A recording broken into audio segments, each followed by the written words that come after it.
আজকে বাংলাদেশে যা হলো তার আসলে সারমর্মটা কি? এতে কি আওয়ামী লীগ জিতেনি? অবশ্যই আওয়ামী লীগ জিতছে, সেটা ব্যাখ্যা করব। কিন্তু সবচেয়ে মজার বিষয় হলো এই বৈষম্য বিরোধী ছাত্র আন্দোলনের ইমেজটাকে কিভাবে শিবির ধ্বংস করে দিল সেটা নিয়েও কিন্তু ব্যাখ্যা করব। বঙ্গবন্ধুর 32 নাম্বার অর্থাৎ ধানমন্ডির 32 নাম্বার ছিল যে বাংলাদেশের জন্য শুধু আসলে বঙ্গবন্ধুর বসত বাড়ি না, এটা ছিল বাংলাদেশের যে সৃষ্টির একটা ইতিহাস তার সাথে জড়িত, যেটা আসলে আমরা বঙ্গবন্ধু জাদুঘর হিসেবে পরবর্তীতে আসলে যেটাকে এস্টাবলিশ করা হয়েছিল সেটা কিন্তু 5ই অগস্টেই পুড়ে দেওয়া হয়েছে। এখন 5ই অগস্টে যে বাড়িটা পুড়ে দেওয়া হয়েছে সেইখানে আজকে আবার হামলা করে এটা কার লাভবান বা কারা লাভবান হলো? প্রথমে আসি যে আওয়ামী লীগ এখানে সফল কিনা। দেখেন আজকে প্রোগ্রামটা কি ছিল, একদম সিম্পল, যে শেখ হাসিনা তাদের একটা ফেসবুক পেজে অর্থাৎ আওয়ামী লীগের ফেসবুক পেজ বা ছাত্রলীগের ফেসবুক পেজে একটা বক্তৃতা দিবে। এখন এটা শোনার পরে এই বৈষম্য বিরোধী ছাত্র আন্দোলনের যে গামজরা শুরু হয়েছে সেটা গত কয়েকদিন আমরা দেখতেছিলাম যে আমাদের যে সরকারের প্রেস সচিব আছে তারও অবস্থা খুব খারাপ, সেও প্রতি সেকেন্ডে সেকেন্ডে বক্তৃতা দিচ্ছিল। আর হাসনাত আবদুল্লাহ থেকে শুরু করে এই বৈষম্য বিরোধী ছাত্র আন্দোলনের তো অবস্থা আরও খারাপ, তারা এটাকে প্রতিহত করবে, এই করবে সেই করবে। দেখেন এটা কিন্তু আওয়ামী লীগের কোনো ধরেন যে আপনার ফিল্ডের কোনো প্রোগ্রাম বা কোনো বক্তৃতাও না, জাস্ট ফেসবুকে একটা বক্তৃতা নিয়েই এদের এই অবস্থা। তাহলে চিন্তা করেন যদি আওয়ামী লীগ প্রকাশ্যে এসে আবার রাজনীতির মাঠে সক্রিয় হয়ে মানে পুরো শক্তি নিয়ে আসে তাহলে এদের কি অবস্থা হবে? মানে এরা কি আসলেই জায়গা থাকতে পারবে কিনা সেটা নিয়ে আমার সন্দেহ রয়েছে।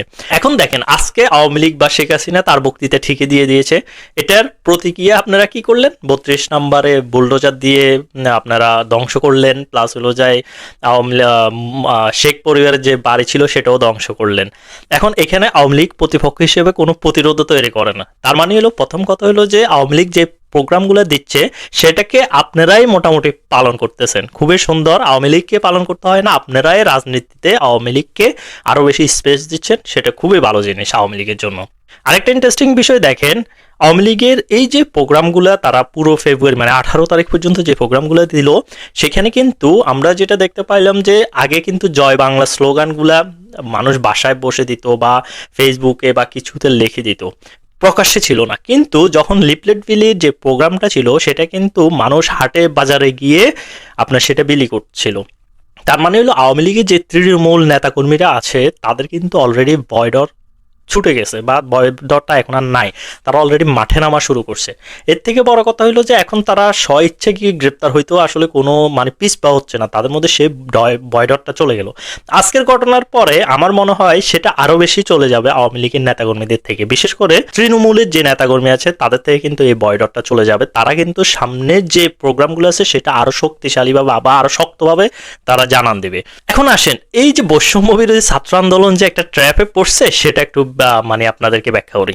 এই যে আজকে বৈষম্য বিরোধী ছাত্র আন্দোলন বা জাতীয় নাগরিক কমিটি মিলে বা তাদের যে দোসর জামাত শিবির আছে তারা মিলে যে এই 32 নম্বর বাড়িটা বাংলা, আসলে এতে তারা মনে করছে অর্থাৎ বৈষম্য বিরোধী আন্দোলন ছাত্র আন্দোলন মনে করছে তারা আসলে সফল, কিন্তু এখানে রাজনীতিটা কিন্তু আরো গভীর। আমরা বলি না যে সাপও মরল লাঠিও ভাঙলো না, শিবির কিন্তু এই বৈষম্য বিরোধী ছাত্র আন্দোলনকে দিয়ে সেই খেলাটাই খেললো। জামাতের মেইন ধরেন যে টার্গেট হলো 71 নিয়ে, তাই না? মানে 71 নিয়ে তাদের যত মাথা ব্যথা সবকিছু, বৈষম্য বিরোধী ছাত্র আন্দোলনের তো সেটা হওয়ার কথা না যদি তারা জামাতের মানে পেটের ভিতর থেকে বের না হয় আর কি। ধরেন যে রাগটা যদি শেখ হাসিনার বিরুদ্ধে বা আওয়ামী লীগের বিরুদ্ধে হইতো তাহলে বিষয়টা হতো কিন্তু অন্যরকম। তাহলে তারা আয়নাগর নিয়ে কথা বলতো, তাহলে তারা যে বিভিন্ন এমপি মন্ত্রীরা যে দুর্নীতি করেছে সেটা নিয়ে কথা বলতো, অথবা বাজারের সিন্ডিকেট নিয়ে কথা বলতো। কিন্তু তারা মুজিববাদ এবং বঙ্গবন্ধুর 32 নম্বর বাড়ি যেটা থেকে আমাদের মুক্তিযুদ্ধের ধরেন সোনালী দিনগুলো যেটা থেকে বা মুক্তিযুদ্ধের সময় বা আগে থেকে যেটা থেকে আসলে নিয়ন্ত্রিত হয়েছিল সেই বাড়ির উপর আঘাত করা অর্থ হইল তারা আসলে আওয়ামী লীগ বা শেখ হাসিনা প্রবলেম না, প্রবলেমটা হইল তাদের মুক্তিযুদ্ধ।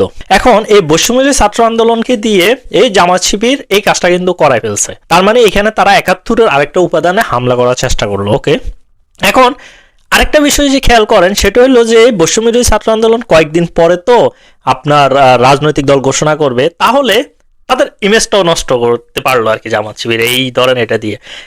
তারা ভাবতেছে অর্থাৎ বৈষম্য বিরোধী ছাত্র আন্দোলন ভাবতেছে তাদেরকে সবাই বাহবা দিচ্ছে, যারা তাদের সাথে এতদিন ছিল তারাও তাদেরকে এখন ধিক্কার দিচ্ছে।